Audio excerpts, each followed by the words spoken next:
होते तो मौर्य से लेके पल्लवी से लेके सलीम शेरवानी छोड़ भी जाते तो आपका कुछ नहीं बिगड़ता।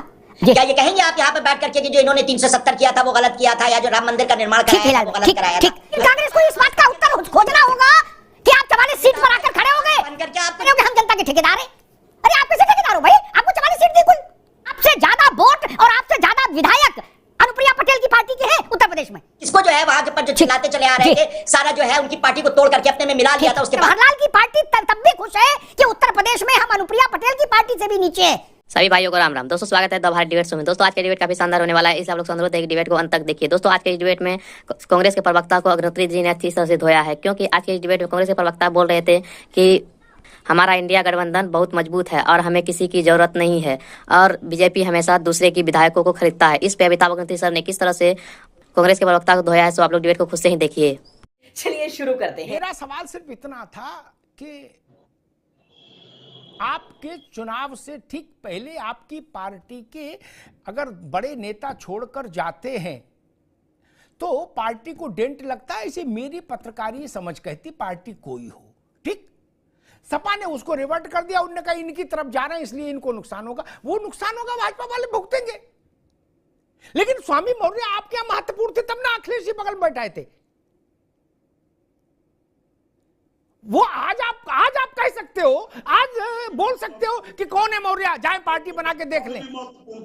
तो ये तो पर देखना पड़ेगा ना। स्वयं कहा कि हम पार्टी बनाने जा रहे हैं, सरदार मौर्य ने स्वयं कहा कि हम पार्टी बनाएंगे। ठीक नहीं, आपने सलीम शेरवानी को भी घोषणा, अरे भाई पांडे जी अभी रुक जाओ, आपने आपकी पार्टी ने सलीम शेरवानी को भी उछाल दिया प्रस्ताव कि भाई तुम भी पार्टी बना के देख लो। बोले कोई भी बना सकता, पत्रकार से बोले ये भी तुम भी बना सकते हो, बना लो। ये जो जेस्चर है ना, ये अगर आपको लगता अच्छा है तो फिर बहस खत्म, फिर विवाद ये सवाल खत्म यहीं पर। अगर आपको लगता है ये जेस्चर अच्छा है चुनाव के समय, मैं खून की बात तो नहीं कहूंगा लेकिन पार्टी की मजबूती की बात तो कर ही सकता हूं। अगर आप बहुत मजबूत होते हैं तो मौर्य से लेके पल्लवी से लेके सलीम शेरवानी छोड़ भी जाते तो आपका कुछ नहीं बिगड़ता। ऐसा तो है नहीं, ऐसा तो नहीं है ना। इसलिए खैर हिलाल लखवी साहब, लोकतंत्र में सिवाय जीत के जनता के मैंडेट के अलावा और कोई पैमाना नहीं जिससे आप ये पता लगाएं कि किससे जनता प्रसन्न है और किसकी बात जनता को अच्छी लग रही, किसकी बात खराब लग रही, किसको रिजेक्ट कर रही। नहीं, केवल एकमात्र कसौटी चुनाव है नहीं। जो आपने हर चुनाव में यही कहा कि लोकतंत्र खतरे में, संविधान खतरे में और आदि आदि चीजें देश में खतरे में है क्या, उसके बाद जनता का मैंडेट आया। ये नहीं माना जाना चाहिए कि जो आपने कन्विंसिंग की जिन इश्यूज को लेके, वो इश्यूज जनता को पसंद नहीं आए। नकवी साहब जी, अमिताभ भाई, पहली बात हम बधाई देते हैं अपने भाजपा के मित्र को कि वो 1 ट्रिलियन की इकॉनमी यूपी की कहते हैं। अरे फेंक रहा है 100 ट्रिलियन, बोलिए आपकी बस की नहीं है, नहीं होगा आपसे। प्रधानमंत्री भी 5 ट्रिलियन कहते कहते वादा करते चले आए और ना पहुंच पाए वहां तक कि उनके भी बस की नहीं है ना। जब दे ही रहे तो लंबी दीजिए। दिया था 40,000 करोड़ का निवेश आ रहा है उत्तर प्रदेश में, 40 पैसे का निवेश तो आया नहीं अभी तक कि कहीं किसी भी इन्वेस्टर ने नहीं किया है। तो इसलिए और लंबा कीजिए, आपकी 400 करोड़ बोलिएगा, 40 करोड़ छोटा है। जब बोलना ही है तो एक जीरो दाएं बाएं क्या होता है।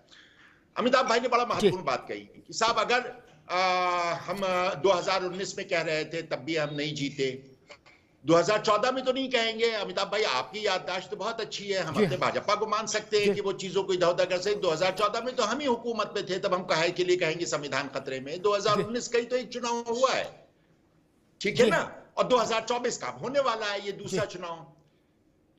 भारतीय जनता पार्टी का जो मैंडेट लेती थी इसके इलेक्शन में, किस पे लेती थी?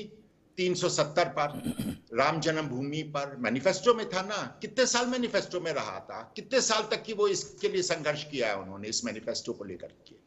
उन्होंने क्या किया था? उन्होंने ये तो नहीं कहा कि मैंडेट नहीं दे रही पब्लिक, एकमात्र उसका जज जो है वो यही है कि हम जो है वो अगर जीत गए तो हमारा मैनिफेस्टो सही है, हार गए तो हमारा मैनिफेस्टो गलत है। ऐसा तो नहीं होता है ना अमिताभ भाई।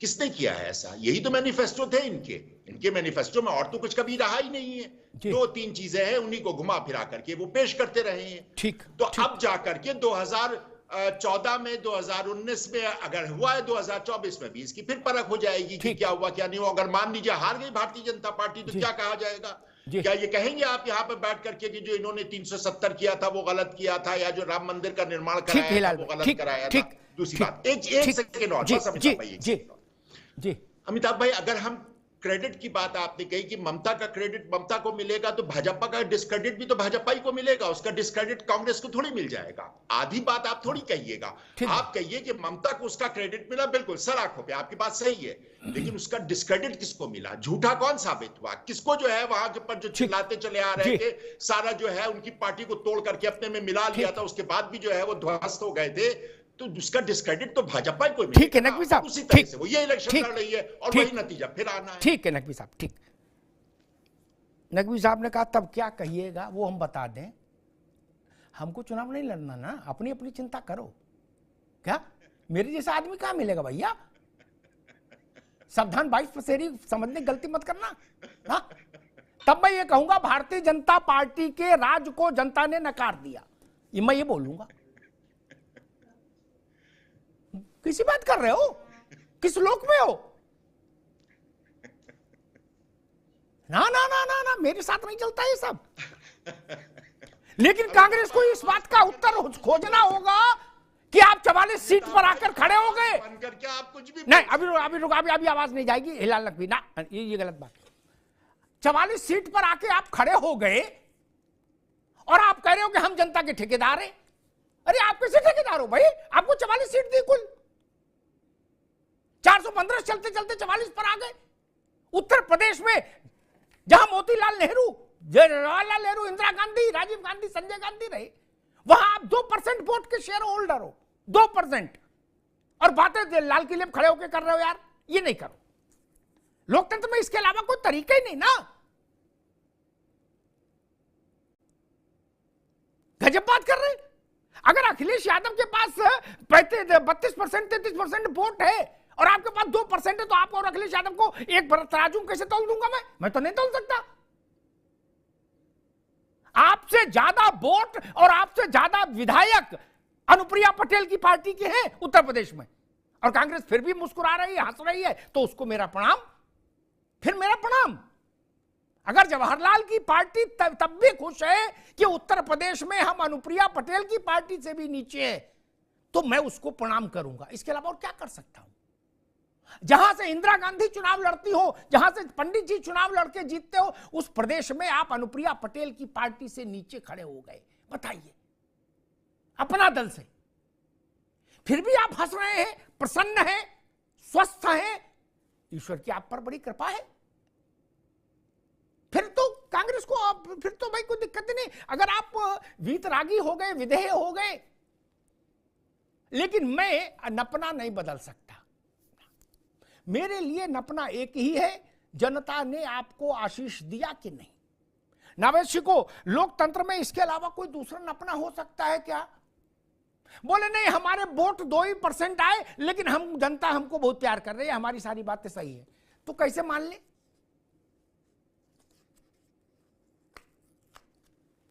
बिल्कुल जी, अपनी कमियों को रियलाइज करना हर पार्टी का कर्तव्य होता है। मैं एक बात कहना चाहूंगा खासतौर से विपक्षी प्रवक्ताओं से, वो हमारे भाई हैं और सबको विपक्ष की चिंता रहती है, क्योंकि लोकतंत्र का सौंदर्य विपक्ष होता है, सत्ता के सामने सीना तान के उसकी कमियों को बताता है, इसलिए विपक्ष की परवाह। मैं एक बात कहना चाहूंगा, तो इन जैसा प्रवक्ता हमेशा डिबेट में आते हैं, उल्टी पुल्टी बात करके अपनी मुखा के निकल जाते हैं। आई होप कि आज का डिबेट आप लोग को पसंद आए। अगर पसंद आए तो लाइक एंड चैनल को सब्सक्राइब कीजिए। साथ में आप लोग कमेंट बॉक्स में अपनी राय जरूर बताएं। चलिए मिलते हैं कोई नेक्स्ट वीडियो में, तब तक के लिए जय हिंद, जय भारत, वंदे मातरम।